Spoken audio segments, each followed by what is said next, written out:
Hello students. तो आज हम आपका पहला टॉपिक स्टार्ट करने जा रहे हैं, that is heredity and evolution. Okay, so let us start with our first topic. देखो, मैंने आपको पहले ही बताया था कि इस टॉपिक में in this heredity will discuss about some concepts of genetics, while in this evolution हम लोग कैसे हमारा अर्थ इमर्ज हुआ, कैसे सिंगल सेल पहला बना, फिर उस सिंगल सेल से कैसे प्लांट्स और एनिमल्स इवॉल्व हुए, और फिर उन एनिमल्स में कैसे the most complex organism that is human being कैसे इवॉल्व हुआ। ओके, तो ये सारी चीजें हम लोगों को इस टॉपिक में डिस्कस करने वाले हैं। तो हम लोग शुरू करते हैं हमारे हेरिडिटी से। Okay, so heredity,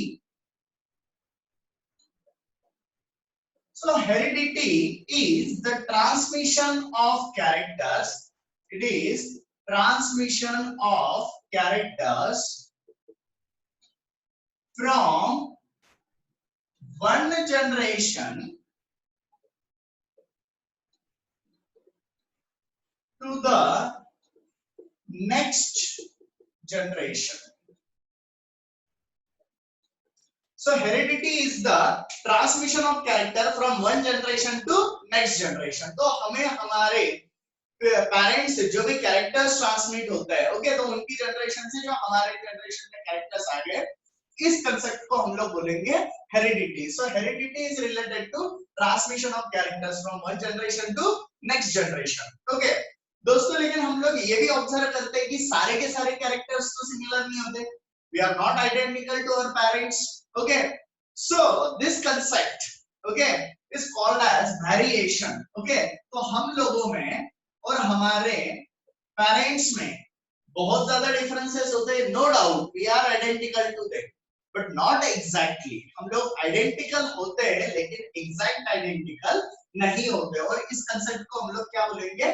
variation. So variations are differences among, these are the differences among parents and their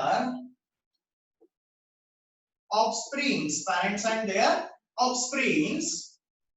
तो हम और हमारे पेरेंट में जो डिफरेंसेस है, right, offsprings of same parent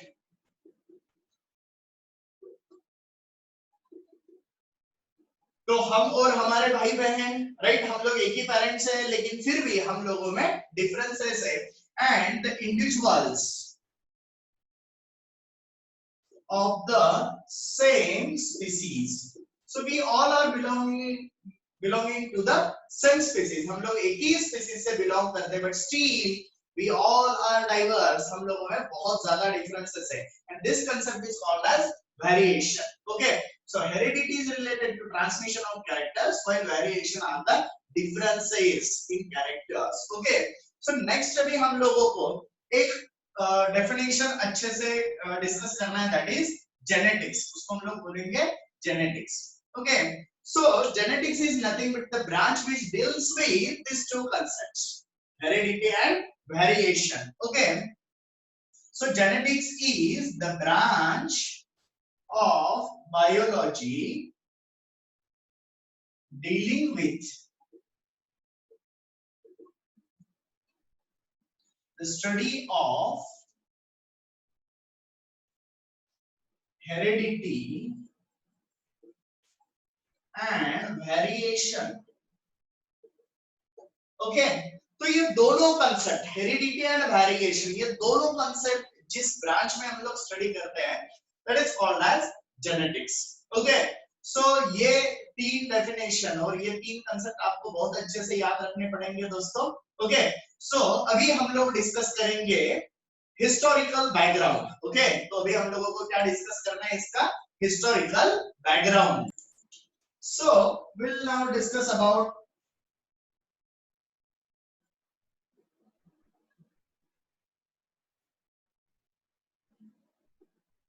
okay, so first research जो था जेनेटिक्स का, वो 1866 में दिया गया था, और this is by Johan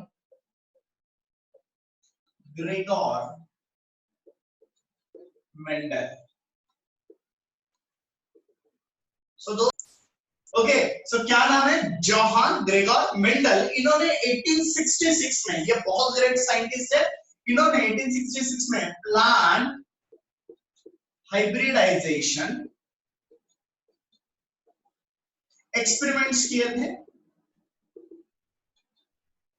using pea plants, that is Pisum sativa, and using that plants he had done that experiments and concluded some results. Okay, और जिसको अभी हम लोग बोलते हैं Mendel's laws of inheritance. Okay, तो मेंडल्स लॉज ऑफ इनहेरिटेंस दोस्तों आज भी most of the sexual reproducing organism follow करते हैं और उनको ये एप्लीकेबल है, और इसीलिए हम लोग इनको बोलते हैं फादर ऑफ जेनेटिक्स।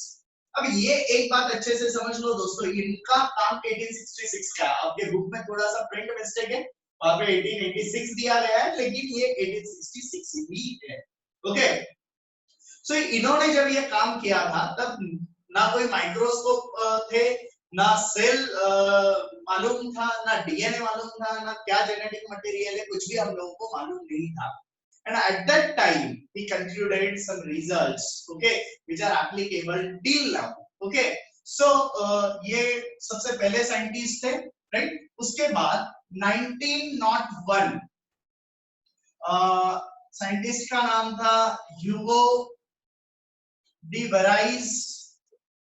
सो इन्होंने एक म्यूटेशनल थ्योरी दिया था।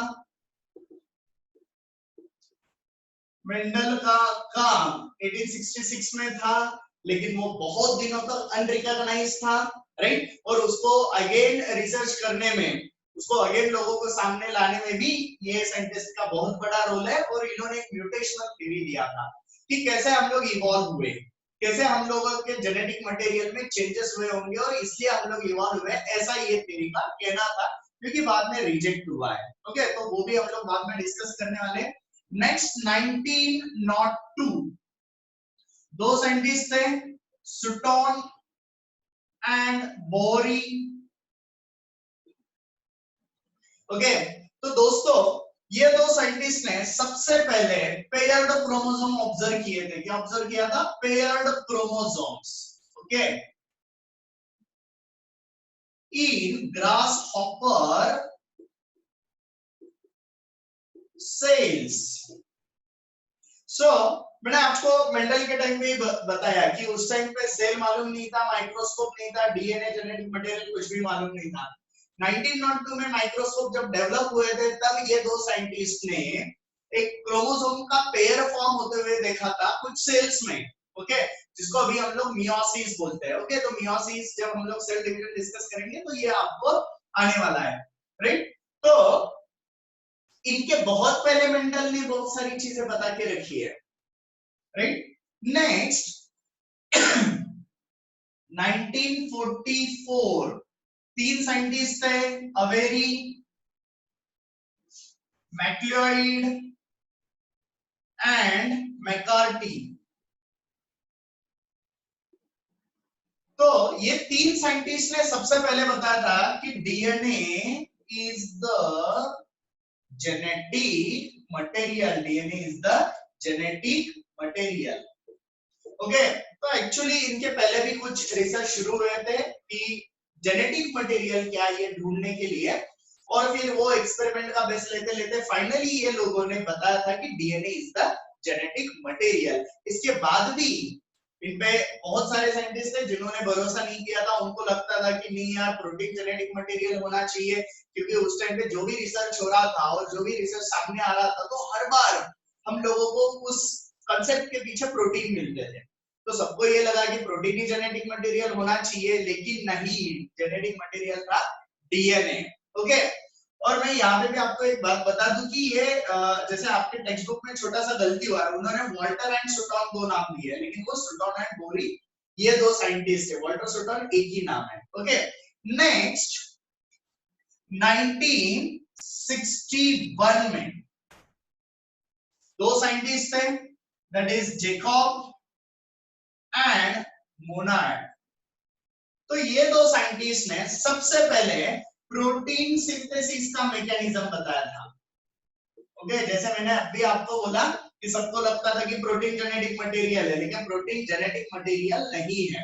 तो इन्होंने सबसे पहले बताया था कि प्रोटीन कैसे बनता है, right? So protein is reduce from DNA, DNA से आरएनए बनता है और आरएनए से प्रोटीन बनता है। तो ये जो प्रोसेस है ये दोनों साइंटिस्ट ने सबसे पहले बताई थी। ओके दोस्तों, तो ये historical background. In 1866 John Gregor Mendel did plant hybridization experiment और इसमें से उन्होंने कुछ लॉस दिए जो आज भी एप्लीकेबल है। 1901 ह्यूगो डी बराइज ये साइंटिस्ट ने म्यूटेशनल थ्योरी दिया था। 1902 स्टोन एंड बोरी पेयर्ड क्रोमोसोम ऑब्जर्व किए थे ग्रास हॉपर के सेल में। ये आपको आगे समझ में आएगा कि ये जो रिसर्च है ये कैसे इंपॉर्टेंट था, और मैं आपको आगे आगे जब भी ये पॉइंट आएंगे वो रिमाइंड करके दूंगा। 1944 में अवेरी मैकलॉड मैकार्डी ने पहले बताया था DNA is the genetic material, and 1961 में जैकब एंड मोनोड इन्होंने सबसे पहले प्रोटीन सिंथेसिस कैसे होता है ये बताया था। ओके, तो दोस्तों नेक्स्ट भी हम लोग डिस्कस करने जाएंगे सेंट्रल डोग्मा, लेकिन उसके पहले हम लोग छोटा सा डीएनए का स्ट्रक्चर और कंपोजिशन जो आप लोग 9th स्टैंडर्ड में सीखे हुए हो उसको रिवाइज जरूर करेंगे। Structure and composition of DNA. दोस्तों ये एक्चुअली आपके सिलेबस में नहीं है, आप लोग 9th स्टैंडर्ड में बेसिक आप लोगों ने डीएनए का स्ट्रक्चर सीखा होगा, लेकिन आगे जब हम लोगों को सेंट्रल डोग्मा यानी ट्रांसक्रिप्शन ट्रांसलेशन ये प्रोसेस जो डिस्कस करने हैं उसके लिए आपको डीएनए का स्ट्रक्चर मालूम होना बहुत ज्यादा जरूरी है। तो आपके टेक्स्ट बुक में ये नहीं है, फिर भी ये आपके लिए बहुत ज्यादा इंपॉर्टेंट है, तो अच्छे से ध्यान दो कि what is structure and composition. Okay, तो पहले हम लोग बात करते हैं कंपोजिशन की।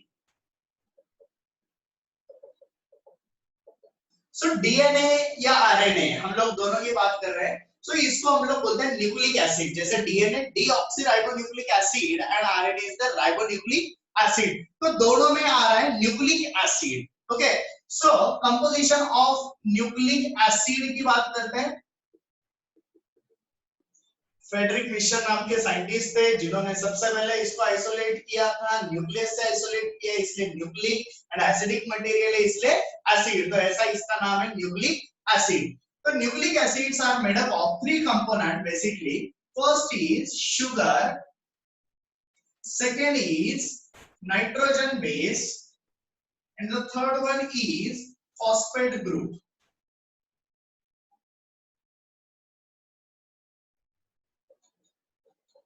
So शुगर दोनों न्यूक्लिक एसिड में डीएनए हो या आरएनए हो उसमें एक पेंटोज शुगर प्रेजेंट होता है। कौन सा शुगर प्रेजेंट होता है? Pentose sugar. पेंटोज शुगर मतलब जिसके पास कार्बन कितने होते हैं? 5 कार्बन होता है। ओके, सो पेंटोज शुगर होता है। अगर डीएनए है तो डीएनए में होता है दोस्तों deoxyribose sugar. Okay, so D means eliminated, oxy means oxygen from ribose sugar. Ribose जो 5 कार्बन कंटेनिंग शुगर है उसका नाम राइबोज है। ओके, और अगर आरएनए है तो उसमें होता है राइबोज शुगर। क्या होता है इसमें? Ribose sugar. अब इसका स्ट्रक्चर हम लोग एक बार देखते हैं। इसका स्ट्रक्चर हम लोगों को ये ऐसे दिखता है। तो दिस इज फर्स्ट कार्बन, ये नंबर अच्छे से याद रखो क्योंकि आगे इसी के डायरेक्शन हम लोगों को याद रखने हैं। This is second, third, fourth and this is fifth carbon, ये 5वां कार्बन है। ओके, अभी अगर राइबोज शुगर है तो राइबोज शुगर में देखो दोस्तों यहाँ पे OH H, यहाँ पे भी OH H ऐसा होता है, right? So this is ribose sugar. अब मैंने क्या बोला, डीएनए और आरएनए में क्या फर्क है? आरएनए का शुगर है राइबोज जो मैंने अभी ड्रॉ किया है, डीएनए का होता है डीऑक्सीराइबोज। तो राइबोज से एक ऑक्सीजन को एलिमिनेट कर दो, तो अगर मैं इसको निकाल देता हूं, okay, so this is deoxyribose. ये क्या हो गई है? डीऑक्सीराइबोज। राइबोज से एक ऑक्सीजन एलिमिनेट कर दिया है। Okay, so this is deoxyribose. तो ये होता है डीएनए का शुगर। सो सब फर्स्ट कंपोनेंट हम लोगों ने डिस्कस किया। Next is nitrogen base. दोस्तों नाइट्रोजन बेसेस जो होते हैं ये 2 टाइप के हैं। First purines and second is pyrimidines. So what is purine? Purine दो शुगर है इसमें, एडेनिन एंड ग्वानिन। तो इसको हम लोग ए और जी बोलते हैं, इनिशियल यूज करते हैं। पिरिमिडीन्स में तीन होते हैं, that is thymine, cytosine and uracil. Okay, तो दोस्तों अब यहाँ पे एक बात अच्छे से याद रखो, this nitrogen bases are attached to first carbon. ये कौन से कार्बन पे अटैच होते हैं? फर्स्ट कार्बन पे, शुगर के फर्स्ट कार्बन पे, यानी ये यहाँ पे अटैच होते हैं। मैं यहाँ पे N लिख रहा हूँ for nitrogen base, so that may be A G D C U। अब बेसिक डिफरेंस याद रखो, जैसे हम लोगों ने डीएनए आरएनए में क्या डिफरेंस है वो शुगर में पता चला कि डीएनए में होता है डीऑक्सीराइबोस शुगर, आरएनए में होता है राइबोस शुगर। अब नाइट्रोजन बेसिस में भी यहाँ पे एक चेंज है, जैसे डीएनए है तो डीएनए के पास होगा adenine, guanine, thymine and cytosine. Where RNA this thymine is replaced by uracil, मतलब एडेनिन होगा, ग्वानिन होगा, साइटोसिन होगा और यूरासिल होगा, thymine is absent in RNA. इस बात को बहुत अच्छे से याद रखो। Okay, next phosphate group. So this is attached to fifth carbon. ये कौन से कार्बन पे अटैच होता है? Fifth carbon. Okay, in the form of H3PO4। Okay, phosphoric acid. और ये यहाँ पे मैं आपको कंप्लीट स्ट्रक्चर निकाल के नहीं दे रहा हूं, बस समझ लो ये है फॉस्फेट ग्रुप। ये क्या है? Phosphate group. तो देखो दोस्तों, sugar, nitrogen base and phosphate group, this three components, ये एक साथ आके हमारा बनता है न्यूक्लियोटाइड। क्या बनता है हमारा? न्यूक्लियोटाइड। अगर राइबोस शुगर है तो राइबो न्यूक्लियोटाइड, डीऑक्सीराइबोस शुगर है तो डीऑक्सीराइबो न्यूक्लियोटाइड। अगर राइबोस शुगर है तो राइबो न्यूक्लियोटाइड, डीऑक्सीराइबोस शुगर है तो डीऑक्सीराइबो न्यूक्लियोटाइड। और दोस्तों ऐसे हजारों न्यूक्लियोटाइड एक साथ आके बनाते हैं हमारा DNA and RNA. So this is composition of nucleic acid. Sugar, nitrogen base, phosphate. Sugar में होता है pentose sugar containing 5 carbon, DNA है तो डीऑक्सीराइबोस शुगर, आरएनए है तो राइबोस शुगर। मैंने यहाँ पे आपको डिफरेंस बताया था। नेक्स्ट, नाइट्रोजन बेसेस दो प्रकार के होते हैं, purine and pyrimidine. Purine again दो प्रकार के हैं, adenine and guanine, and pyrimidine again तीन प्रकार के, that is thymine, cytosine and uracil. And this nitrogen bases are attached to first carbon, ये यहाँ पे। Next, phosphate group. Phosphate group are attached to fifth carbon, ये पांचवें carbon पे attach होता है। ओके, और ये कौन से फॉर्म में होता है? That is H3PO4। देखो दोस्तों, मैंने फिर भी आपको इसमें के बॉन्ड वगैरह नहीं बताया है, ये और इन डिटेल है आपको 11th और 12th में। अभी के लिए अगर आप लोग इतना भी समझते हो और आगे मैं जो स्ट्रक्चर बताने वाला हूँ वो भी अगर आप समझते हो तो बहुत हो गया। ओके, सो अभी हम लोग डिस्कस करेंगे स्ट्रक्चर। मैंने आपको कंपोजिशन बता दिया, अभी स्ट्रक्चर की बात करनी है हम लोगों को। तो जो भी डायग्राम आप लोगों ने डीएनए के देखे होंगे वो कुछ इस तरीके से होंगे।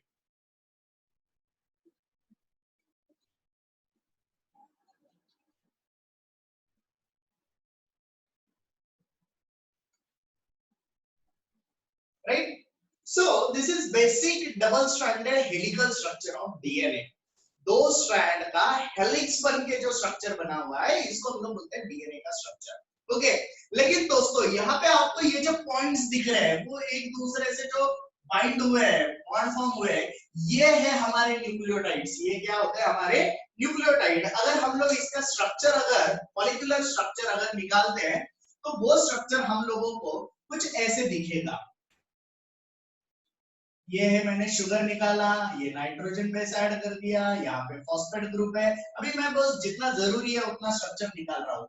ये OH है, अभी और एक न्यूक्लियोटाइड आ गया, राइट। अगेन ये इसका नाइट्रोजन बेस है, ये यहाँ पे phosphate. Now this phosphate group, ये फॉस्फेट के पास यहाँ पे भी एक OH ग्रुप होता है, तो this group will form bond with this. Okay, so H2O release होता है और ये बॉन्ड फॉर्म होता है जिसको हम लोग बोलते हैं फॉस्फोडाइस्टर बॉन्ड। इस बॉन्ड का नाम है फॉस्फोडाइस्टर बॉन्ड। अगेन यहाँ पे OH है दोस्तों, अगेन एक न्यूक्लियोटाइड आ गया, राइट। ये यहाँ पे नाइट्रोजन बेस है, दिस इज OH ग्रुप, ये यहाँ पे फॉस्फेट ग्रुप है, राइट, और इसने इसके साथ बॉन्ड फॉर्म कर दिया, सो this is full strand. Now इसके नीचे हजारों न्यूक्लियोटाइड आ सकते, इसके ऊपर भी हजारों न्यूक्लियोटाइड हो सकते।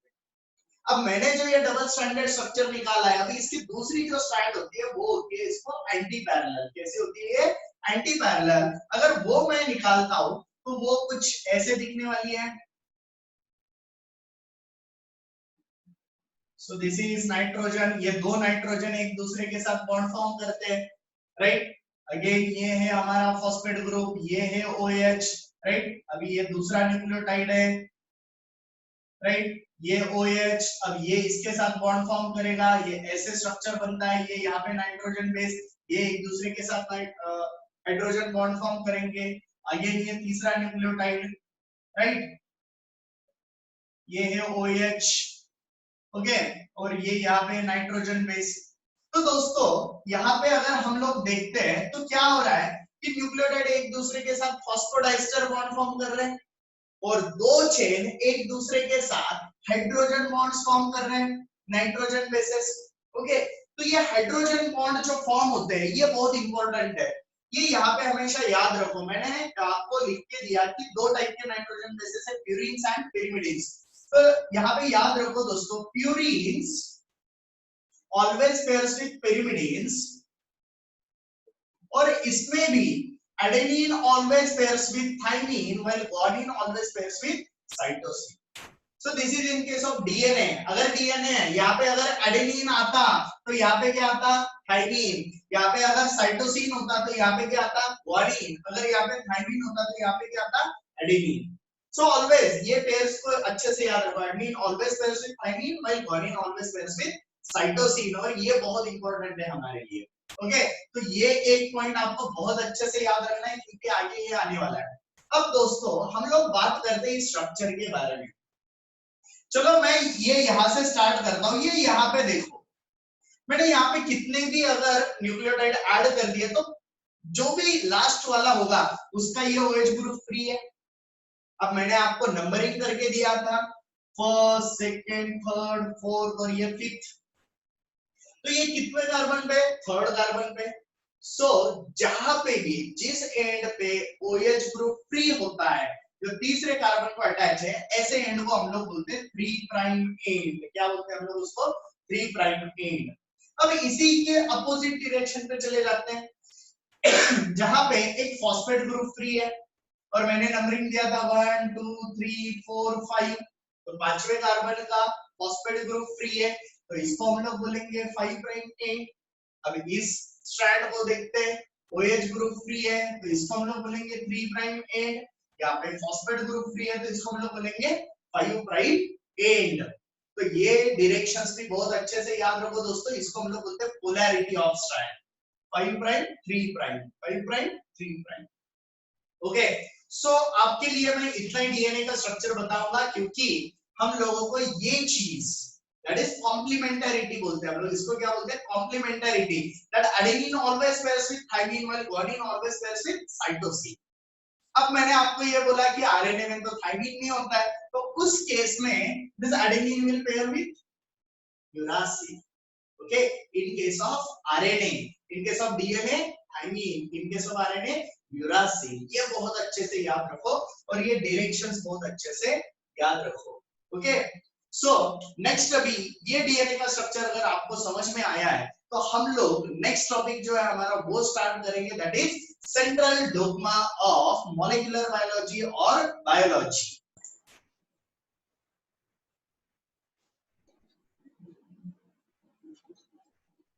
अब देखो दोस्तों, सेंट्रल डोग्मा, ओके, तो इसको सेंट्रल डोग्मा क्यों बोला है? पहले हम लोग बात करते हैं कि सेंट्रल डोग्मा में क्या होता है और फिर बात करेंगे इसको सेंट्रल डोग्मा क्यों बोला गया। तो हमारे शरीर में होता है, हमारे सेल्स में, न्यूक्लियस में होता है DNA। इस DNA से बनता है RNA, और इस RNA से बनता है प्रोटीन। क्या बनता है? प्रोटीन। सो ये जो प्रोसेस है इसको हम लोग बोलते हैं ट्रांसक्रिप्शन। इसको हम लोग क्या बोलते हैं? Transcription. That it is synthesis of RNA from DNA, okay, and synthesis of protein from RNA is called as translation। इसको हम लोग बोलते हैं ट्रांसलेशन। सो ये प्रोसेस को that is synthesis of protein from DNA, protein का सिंथेसिस डीएनए से, ये ट्रांसक्रिप्शन और ट्रांसलेशन प्रोसेस को हम लोग बोलते हैं सेंट्रल डोग्मा। अब सेंट्रल डोग्मा क्यों बोला, ये बात अच्छे से समझ लो कि हमारे शरीर में, मतलब मैं जो भी कर रहा हूं या मैं जो भी हूं, ये मैं मेरे प्रोटीन की वजह से हूं। किसकी वजह से हूं? मैं मेरे प्रोटीन की वजह से हूं, है ना। तो हमारे जो कैरेक्टर्स होते हैं, हमारी जो एक्टिविटी होती है, हमारे बॉडी के जो रिएक्शंस होते हैं, so everything is done by this proteins. So proteins are the best biomolecules, working biomolecules बोलते हैं अपने इसको हम लोग क्या बोलते हैं? Working biomolecule. तो हमारे शरीर में सबसे ज्यादा काम करने वाला अगर कोई मॉलिक्यूल अगर होगा तो वो होता है प्रोटीन, सबसे ज्यादा काम करने वाला मॉलिक्यूल। ओके, सो देखते हैं एक हम लोग कि ये क्या क्या काम करता है। That it work as a enzyme, protein हमारे शरीर में एज ए एंजाइम्स काम करते हैं। तो अब एंजाइम क्या होता है? सो एंजाइम्स आर द बायोकैटालिस्ट। जैसे केमिस्ट्री में आप लोगों ने कैटालिस्ट नाम सुना होगा। कैटालिस्ट क्या करता है? रिएक्शन के रेट को एनहांस करता है। ओके, सो अगर कोई भी रिएक्शन है, मतलब जैसे मुझे यहां से 10 किलोमीटर अगर जाना है, ओके, तो अगर मैं पैदल चला जाऊं, मेरे पास साइकिल नहीं है, मेरे पास बाइक नहीं है, अगर मैं 10 किलोमीटर अगर जाता हूं, ओके, तो मुझे कुछ ना कुछ 1 घंटा 1.5 घंटा लग जाएगा। अगर उसकी जगह पे अगर मैं बाइक अगर ले लेता हूं तो मैं 10 मिनट में जा सकता हूं। तो बाइक क्या हो गया? It is a physical catalyst. क्या हो गया? ये फिजिकल कैटलिस्ट, इसलिए रिएक्शन का रेट बढ़ाया। और रिएक्शन क्या थी? मुझे 10 किलोमीटर जाना है, राइट। तो इसको हम लोग क्या बोलते हैं? कैटलिस्ट। अब ऐसे ही हमारे शरीर में जो रिएक्शन का रेट बढ़ाते हैं उनको हम लोग बोलते हैं बायोकैटालिस्ट, और वो होते हैं एंजाइम। एक सिंपल एग्जांपल देता हूं दोस्तों मैं आपको। जैसे हम लोगों ने, आप लोग एडवर्टाइज में देखते हो कि हम लोगों ने 1 गिलास ग्लूकोज का पानी पी लिया, और जैसे ही हम लोग उस पानी को खत्म करते हैं, हम लोगों में बहुत ज्यादा एनर्जी आ जाती है, राइट। तो कुछ सेकेंड्स में ये एनर्जी मिलती है।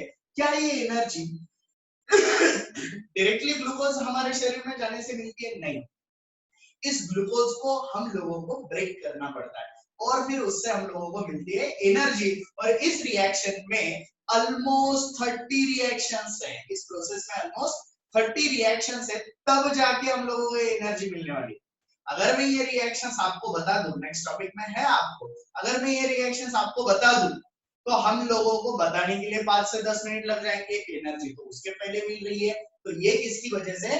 Enzymes, that they increase the rate of reaction in living organisms। और ये एंजाइम कौन है? प्रोटीन है। तो मेरे शरीर में एट अ टाइम, अभी अगर आप देख लो मेरे किसी भी सेल में, तो 10,000 से ज्यादा रिएक्शन चल रहे हैं। और ये 10,000 से ज्यादा रिएक्शन कौन परफॉर्म करके दे रहा है? एंजाइम। मतलब कौन परफॉर्म करके दे रहा है? प्रोटीन। तो अगर प्रोटीन नहीं है तो रिएक्शन नहीं, रिएक्शन नहीं है तो कुछ भी नहीं। Okay, so next, this proteins work as a hormones. आप लोगों ने सुना होगा कि डायबिटीज इंसुलिन की कमी से होता है। तो इंसुलिन की कमी से मतलब क्या? कि अगर मेरे शरीर में इंसुलिन नहीं है तो मेरे सेल्स में ग्लूकोज एंटर नहीं हो सकता। जैसे मैंने अभी 1 गिलास ग्लूकोज का पानी पी लिया, जैसे समझ लो 100 मॉलिक्यूल्स मेरे शरीर में आ गए, मेरे ब्लड में आ गए। अब ये 100 मॉलिक्यूल्स मेरे बॉडी में रोटेट हो रहे, सर्कुलेट हो रहे हैं, लेकिन मेरे ब्लड में अगर इंसुलिन नहीं है तो ये सेल्स ले पाएंगे क्या? नहीं ले पाएंगे। तो कितने मॉलिक्यूल हो गए मेरे ब्लड में? 100 मॉलिक्यूल्स। अब मुझे ऐसे लग रहा है कि अरे यार मुझे वीकनेस है, राइट, मैंने और 100 मॉलिक्यूल्स ऑफ ग्लूकोज ले लिए, अगेन ब्लड तक आ गए, अगेन वो रोटेट हो रहे हैं, सर्कुलेट हो रहे हैं, लेकिन इंसुलिन नहीं है, सेल नहीं ले पा रहे। तो कितने हो गए अभी? 200 मॉलिक्यूल। तो क्या हो रहा है? धीरे धीरे ग्लूकोज लेवल बढ़ रहा है। किसकी वजह से? इंसुलिन ना होने की वजह से। And this insulin which is a hormone, is one type of protein. ये भी क्या है? ये प्रोटीन है। Okay, next, protein work as a immune mechanism में ये काम करते हैं। तो हमारे बॉडी के जो फाइटर्स होते हैं, एंटीबॉडीज जो होते हैं, वो भी क्या है? एक प्रकार के प्रोटीन है। प्रोटीन स्ट्रक्चरल में भी होते हैं, स्ट्रक्चर्स में भी होते हैं, उनको हम लोग स्ट्रक्चरल प्रोटीन बोलते हैं। हमारी जो मूवमेंट होती है वो भी प्रोटीन की वजह से होती है। तो दैट आर कॉन्ट्रैक्टाइल प्रोटीन्स। सो इसे ऑलमोस्ट फंक्शन, मतलब प्रोटीन के सिवा हम लोग रह ही नहीं सकते। तो protein is the most working biomolecule in our body. और ये प्रोटीन कहां से आ रहा है दोस्तों? आरएनए से आ रहा है। और ये आरएनए कहां से आ रहा है? डीएनए से आ रहा है। तो मैं जो काम कर रहा हूं वो मेरे प्रोटीन की वजह से, लेकिन मेरे प्रोटीन को बनाने वाला कौन है? डीएनए है। तो DNA directs the life. DNA हमारी लाइफ को डायरेक्ट कर रहा है, वो डिसाइड कर रहा है मैंने क्या करना चाहिए। और कैसे डिसाइड कर रहा है? वो खुद आगे काम करेगा क्या? नहीं करेगा, वो आरएनए को बताएगा और आरएनए प्रोटीन को बताएगा, right? So this is called as central dogma. इसको हम लोग क्या बोलते हैं? Central dogma. आप समझ रहे होंगे कि सेंट्रल डोग्मा मतलब क्या? सबसे इंपॉर्टेंट चीज कि हम लोग जो है, हमारी जो एक्टिविटी वो इसकी वजह से, और ये कहां से आता है? डीएनए। तो डीएनए टू प्रोटीन जो reaction, that is synthesis of RNA and from RNA, that is synthesis of protein, this is called as central dogma.